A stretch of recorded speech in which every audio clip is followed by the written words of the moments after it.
A New Path, a Soul Silver Nuzlocke. Chapter 4.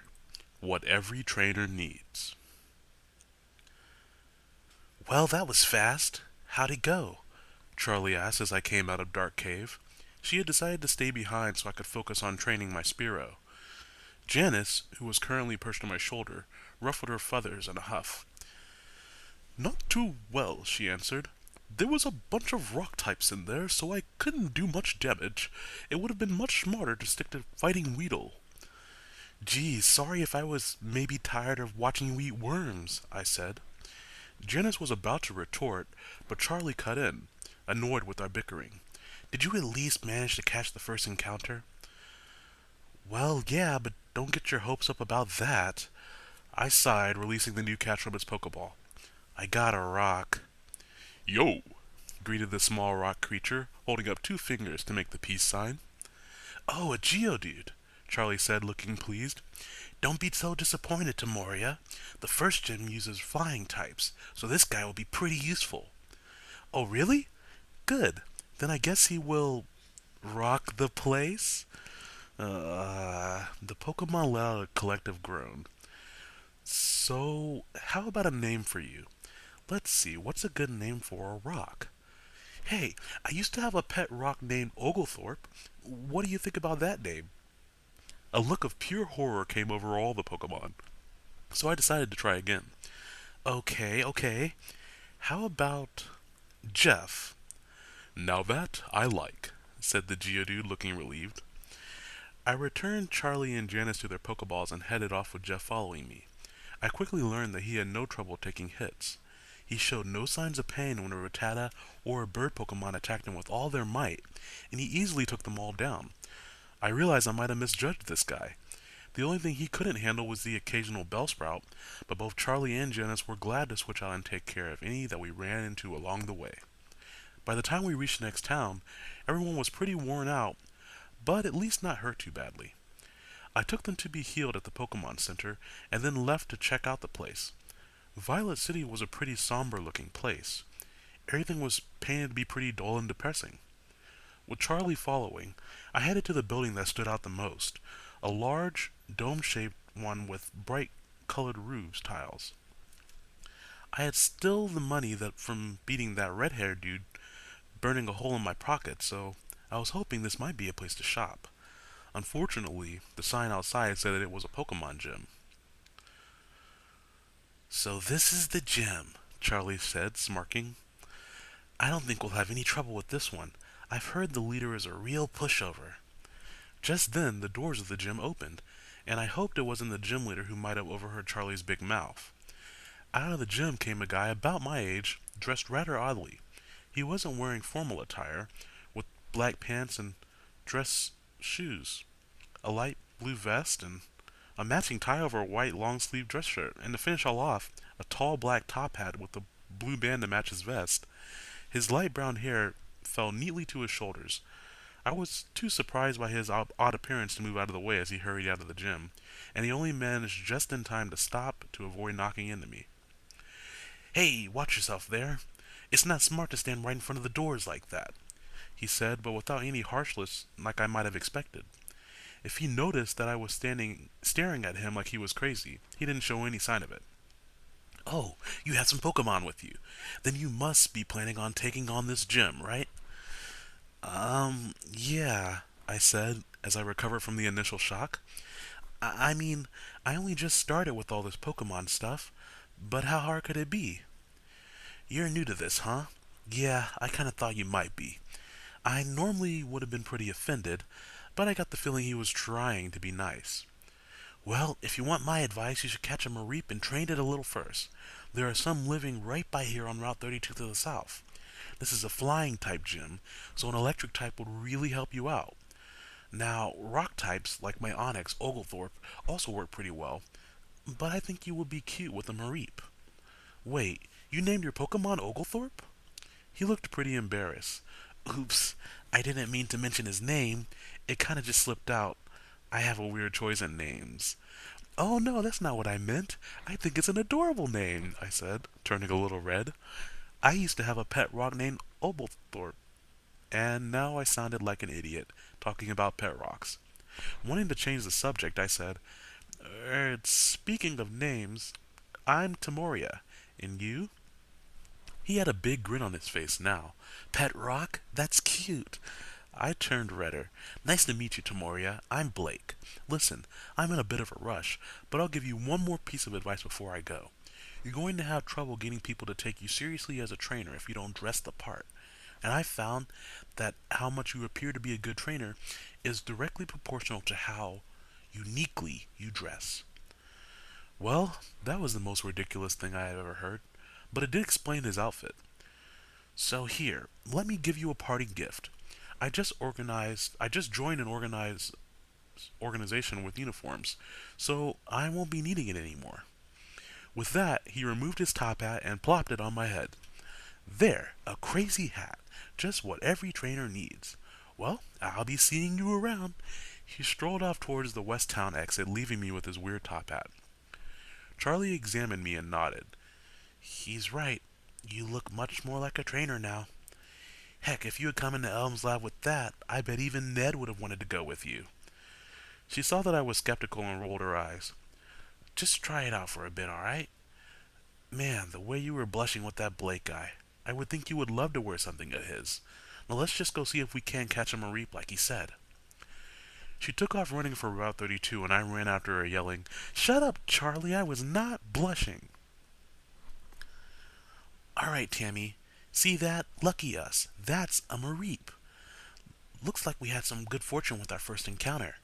Charlie pointed out the sheep Pokemon for me as we hid behind it, crouched behind some tall grass. That's a Mareep? Oh my god, Charlie, it's so cute. I must catch it. Charlie sighed loudly as I rushed forward. Jeff, don't let this one get away. I yelled, Let's go, Geodude, as I released Judy from its ball. Jeff charged at the Pokemon as it turned, hearing my voice. Oh, hello there, it said upbeat. How are you? Nice day we're having, wouldn't you? Gah! Jeff tackled it full force, knocking it backwards. What was that for? Tears welled up in its eyes. Jeff backed off, not sure how to deal with this. Oh no, you poor thing. I ran forward and dropped down to my knees to wrap my arm around its neck. I'm sorry. I just really wanted to catch you. It's okay, the Marie sniffed, and Jeff groaned from the sweetness overload. If that's the case, I would love to go with you. I would really like to be part of a team. I tapped it with the Pokeball, and it was caught without any struggle. I let it back out of the ball and hugged it again. Aw, you are so adorable, I squealed. We're so happy to have you with us, girl. Jeff and Charlie both face-palmed while the Marie blushed lightly. Actually I'm a boy, but thank you. Oh, sorry about that. Well, let's head back, guys. Come on, Tristan. The team followed me as I stood up and walked back to Violet City, including the newly named Marik, who was humming happily to himself. Back in the town, a couple of passerbys instantly recognized me as a trainer and recommended that I check out Bellsprout Tower, where I will be able to have a few battles and get a prize at the top. I thanked them and headed off, and beside me Charlie said, See, what did I tell you? The top hat works wonders. Since all the monks of the tower had Bellsprout, I had an easy time getting through them with Charlie and Janice. As Blake had recommended, I let Tristan out to fight some so he could learn an electric attack before I faced the gym. While the swaying tower made most of my Pokemon nervous, he was clearly enjoying himself. Hey Tamoria, watch me, he called, showing off how well he could dance around the large pillar in the center of the building. It was then that the tower gave a particularly violent lurch, sending Tristan tumbling across the floor. Charlie scoffed and went over to help him. You alright there, pretty boy? The Mareep nodded, looking like he was trying very hard not to start crying. Charlie looked up to the floor above us, which was the final floor. There must be an especially intense battle going on right now. This might not be as easy as I was expecting, but I bet I could still handle it with my front paws tied behind my back. Come on, let's keep going. We climbed the final flight of stairs and found two more monks waiting to battle us. I let Janice take care of them so that Charlie would be fresh for the final fight. We won easily, and they let us pass, and I continued on to see... That red-haired guy? What was he doing here? His back was facing us, so he hadn't seen me yet. In front of him, an old man that I guessed was the head monk was congratulating him. You fought well, he said, but I'm concerned about how you treat your Pokemon. I don't think you're giving them enough love or respect. Of course I'm not going to lose to someone with such a stupid philosophy. Pokemon are just tools for battling, he said rudely. His Totodile, Ned, was beside him, and kept looking down steadily. The red-haired guy turned around and started to leave. This was a waste of time. I got the TM. Now I'm out of here. He saw me and stopped suddenly. You! He yelled, shoving me roughly out of earshot of the monks. Do you know what you did, you stupid bitch? Tristan gasped at the word and Charlie growled furiously. I clenched my fist indignantly. What the hell, man? Seriously, what is your problem? In answer, he shoved his trainer card into my hand. The top right corner was a little notice that card was given a temporary card that had been given out by the police to suspicious characters in our watch. So he must have been caught. Did he really blame me for that? They couldn't have been too harsh on him either, considering he still had Ned with him. Though maybe Ned had convinced them that New Bark Town wasn't a suitable place for anything to live. I suddenly noticed something surprising on his card. I looked at him, eyes wide. Wait, it says here that your name is Dandy. Really? Charlie erupted into laughter, and Dandy's face turned bright red with anger. No, you idiot. But they said you had given them that name, and since I wouldn't tell them my real one, that's what they used to print the card. I would have felt bad, except this guy was a total dick that completely deserved something like this. I joined in with Charlie and laughed at him. He grabbed back his card and pushed me out of his way and started to leave. I don't feel like wasting any more time with a weakling like you, he called over his shoulder. Come on, Totodile. Ned followed him off. All right, bye, Dandy, I yelled out at him in a mock polite tone. He didn't turn around and just kept going. Turning back to Charlie, I said, well, that was fun. Shall we take on the head monk now? She nodded eagerly, still smirking about Dandy, and we went forward to challenge the elder. He looked up kindly as we approached him. Ah, so good of you to come here. Let me test the bond between you and your Pokemon. I guess that was his way of asking for a battle, because he instantly set out a Bellsprout. All right then, let's do this. Burn it up, Charlie. The Cynical sent embers spewing over her opponent. It was down after that one hit. The head monk set on another Bellsprout, which Charlie was again able to take out with one attack. Very impressive. I see grass types are no challenge for you. But what about this? Go, Hoot Hoot. He sent out an owl Pokemon with huge red eyes. Ha! No problem, Charlie. Let Tristan get this one. She stepped back and Tristan ran in, sparks flying off of his wool.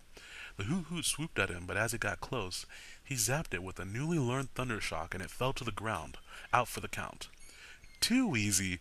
Now how about that TM? Ah, excellent, child. I see that you and your Pokemon are close. Charlie and I exchanged a big, what is he going on about look. Here, the TM Flash. Awesome, I said, taking it from him. I never had a problem with free stuff, and so far this journey had been very satisfying in that department. What does it do?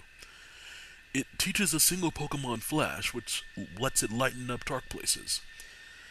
I looked from him to the disc and back. Wait, seriously, that's it? It turns my Pokemon into a flashlight? That's about it, yes. Good luck on your journey. I turned and left, in almost a bad mood as Dandy had been in. Let's go take out the gym, I said to Tristan and Charlie, who were both following me closely. Maybe beating up some defenseless birds will help end the stay on a high note. Oh, I see what you did there, said Tristan enthusiastically while Charlie rolled her eyes. A high note because they're flying types, right? I love puns. I turned to him surprised, and then I felt a huge grin spread across my face. Tristan, I think this is the start of a beautiful friendship.